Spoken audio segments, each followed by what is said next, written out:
In 14 days, we are going to elect the next president of the United States. You know, Franklin Delano Roosevelt once said, "We have nothing to fear but fear itself." In the last 2 weeks of this presidential campaign, we have one candidate who is using fear to advance his message and to try to obtain the highest office in our country. And we have another candidate who is trying to instill hope because he drastically wants to change America. You know, our opponents have described Senator Obama with words that instill fear. He's been called a socialist or a communist. He's said to associate with terrorists.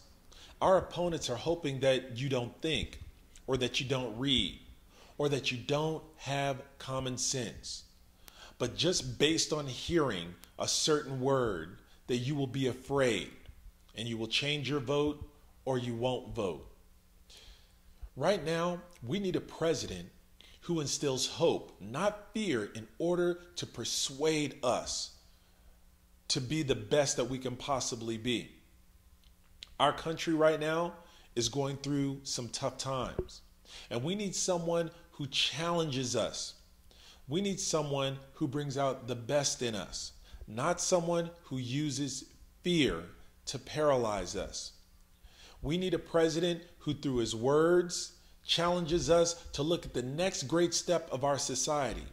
We cannot elect a president who uses words to build a bridge between our deepest fears and our potential to hate. But let's look at some of the words that our opponents use. They describe Senator Obama's economic plan as socialism.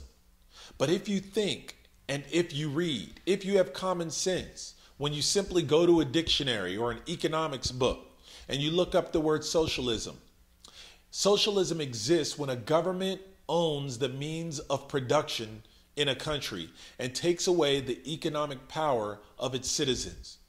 Any rational analysis of Senator Obama's plan shows that all he wants to do is even the playing field. Those advantages that the wealthiest 1% of our nation has enjoyed for the past 8 years, he wants to make sure that everyone has access to those advantages.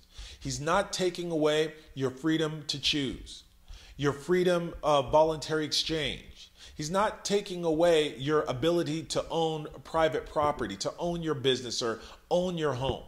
He's not taking away the economic incentive that naturally exists in a free market society or your ability to compete. He merely wants to even the playing field. But our opponents, they will keep throwing those words out there without any justification.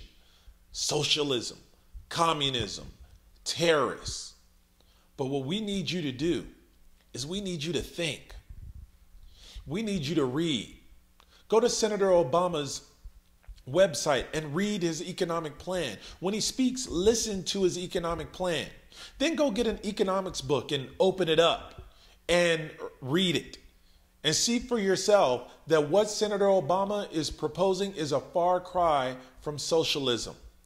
What Senator Obama wants to do is strengthen this free market system by making the playing field even again. Any economy where 1% of the population owns over 80% of the wealth of that nation will not produce a strong economy. All it will do is create a system where you have very rich and you have very poor, and eventually the economy will collapse. We need a candidate who instills hope and a candidate who wants to change this system. I believe that candidate is Senator Barack Obama. In 14 days, we will elect the next president of the United States.